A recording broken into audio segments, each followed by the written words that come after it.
Hi everybody and welcome to TNT. It's October the 23rd, a new addition to the family, the new iPhone 16.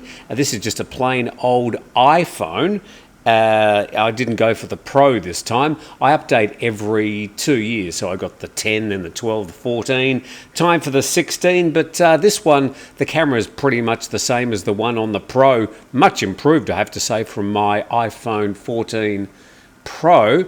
Anyway, having a bit of fun just exploring the very slight and incremental improvements on this new phone. Some pretty cool colours as well. And if you don't like iPhones, well, that's fine too.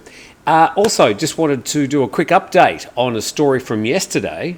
We head to Calsot English, and in the robbery and kidnapping case of two Chinese businessmen where the criminals extorted 12 million baht. I think yesterday they reported 23 million baht. It's been a bit of a discount. It appears the mastermind was the ex-wife of one of the two businessmen who conspired with her new husband to commit the crime. And the new husband was arrested at Suvarnabhumi Airport last night. And Calsot English continued, when she spotted reporters, she suddenly began crying and ran headfirst into a concrete wall before falling to the floor, causing chaos for a while. Police then took her to calm down before escorting her to a vehicle for transfer to detention on October the 22nd. A full link to the calsotenglish.com store if you want to read the entire drama. Let's move to another matter in Bangkok. Nation Thailand reporting the second full dress rehearsal for the Royal Barge Procession. And it was the second full dress rehearsal for the Royal Barge Procession yesterday. 52 barges manned by 2,399 oarsmen, all dressed up in their Royal Barge regalia. The formation's divided into 5 rows, 3 columns stretching 1.2 kilometres in length and 90 metres in width, with 2,200 personnel participating, and the procession follows traditional royal customs. Sadly, however, it got completely rained out. They're struggling somewhat there. They're trying to get their barge through the water outside the boat, as well as the rising water inside the boat. Anyway, after a quick bail, the rain did clear, and they continued with their rehearsals for the Royal Barge Procession. So plenty of rain around Bangkok yesterday, and Calsot English on their Facebook page, and heavy rain in Phra Nakhon district in Bangkok, causing flooding at several locations, including Maharaj Road, Ta Tian and Wat Po Pier. Many locals and tourists who came to watch the Royal Barge Procession rehearsal were soaked in the rain. Parts of Chinatown were inundated. This was around 4:40 p.m. yesterday after a heavy downpour. Photo there by Prawit Rojanapruk. But more poor weather around the area. Reuters reporting Philippines shuts schools, suspend forex trading due to Storm Trami. And the Philippines has suspended government work, shut schools, and its central bank has halted foreign currency trading due to Tropical Storm Trami, which was barrelling in towards the east coast of the country's main island of Luzon.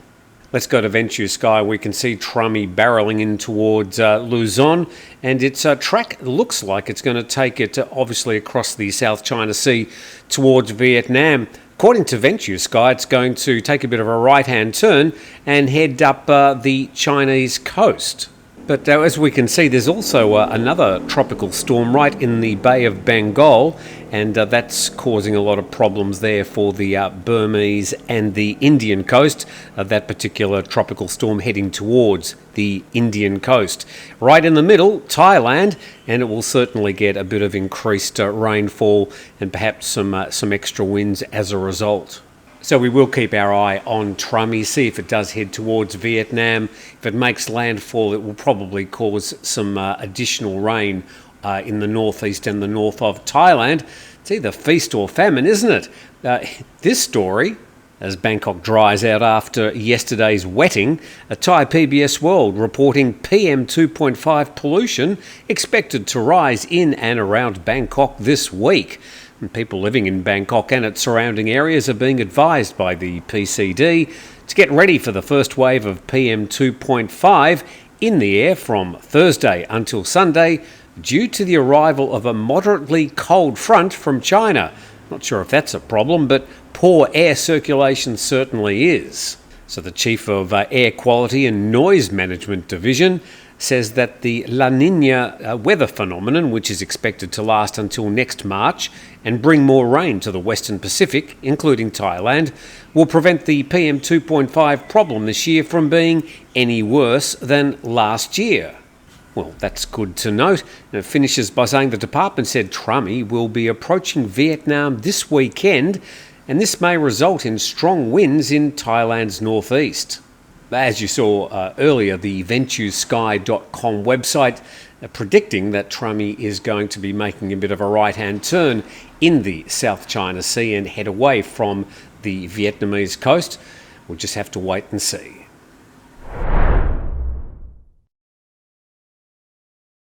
Well, I hope the weather is okay this weekend because I'm heading out with 5 Star Marine. We're going on the bioluminescence tour. So I think we're going to be in canoes. I think we're going to be in some caves. We're going to be seeing the bioluminescence either in the water or on the top of the caves. I'll tell you more about it next week. I'll have a story about it as well. A unique tour that is only provided by 5 Star Marine. So we look forward to covering that for you. By the way, big thanks to 5 Star Marine. There's also links to 5 Star Marine and to Beach House Thailand in the links below if you'd like to avail yourself of either of those companies' services. Time to talk visas. Now, they've been trying to cobble together this visa that would cover 6 countries, including Thailand. Now, they've been talking about this for a year already. Not really sure if they're much closer, but here's some latest. From PatiaMail.com, the headline Visa-Free Travel Across Southeast Asia has detailed devils to resolve. And Thailand's initiative to secure a 6-country, 1-destination visa policy with her neighbours has received the thumbs up as desirable. If implemented, cross-border travel would promote tourism and economic collaboration between Thailand, Cambodia, Laos, Malaysia, Vietnam and Brunei. Following the Schengen principle, a single visa would permit subsequent entry to other cartel member states. But as the headline said, the devil is in the detail. For example, Vietnam has notoriously complex immigration rules, while Cambodia charges a tourist fee of $30 US for foreigners outside the ASEAN network, and Laos has a fee structure for entry at its border posts. And according to the Director General of Divet International Tourism, Vietnam had the most to gain from the 6 countries, 1 destination policy, as the nationals of only 25 countries were currently allowed no hassle entry. Thailand, by contrast, allows visa-exempt and free entry for 93 countries. And a professor at Chulalongkorn University said that several security concerns still had to be resolved as member states had very diverse immigration-related policies. And it notes that Thailand next year will introduce a prior automated entry requirement for all visa entry travel. And he asks the question, what happens under the proposed policy if a tourist first enters Cambodia and then crosses to Thailand? Are they still going to need the ETA, the Electronic Travel Authorization, or will they have an ETA for all 6 countries? Obviously a lot to sort out. The article finishes by saying a quick resolution across the region is unlikely. So if you're really hanging out for this 6-country Schengen-style visa, I wouldn't be making your travel plans anytime soon. I think just work with what we've got. I mean, it's not that hard to travel around the region, even though each country does have slightly different immigration and entry procedures. Now, this story we covered probably about a year ago, and this is a bit of a follow-up, covered in the Bangkok Post. Jetty takedowns too slow. Refers to this, well, not so much a jetty, it's just a hunk of concrete jutting out into the water. See the poor man standing there, shows you exactly how big this bit of concrete is.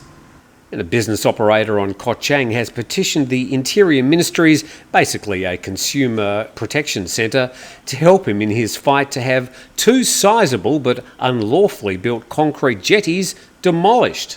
He says the structures are exacerbating erosion in nearby coastal areas, and the whole thing's been stalled as the resort owning them has been granted another 150 days after the initial 180-day deadline expired. And they're referring to the Koh Chang Grand View Resort, and the resort has now until February the 18th to get the demolition done, adding if the company fails to meet the second deadline, a civil suit will ensue to force it to pay compensation for the coastal erosion these concrete structures are causing. Sort of wondering exactly what that was built for. If they wanted a jetty, they certainly over-engineered it. They could probably land a helicopter on that. What do you think it was built for? Let's quickly check out the Koh Chang Grand View Resort. That's what it looks like from the front. Very tie, but nice enough. But if you check from overhead, you can see the street, the Koh Chang Grand View Resort between it and the water, and that great big hunk of concrete just sitting there protruding out into the Gulf of Thailand.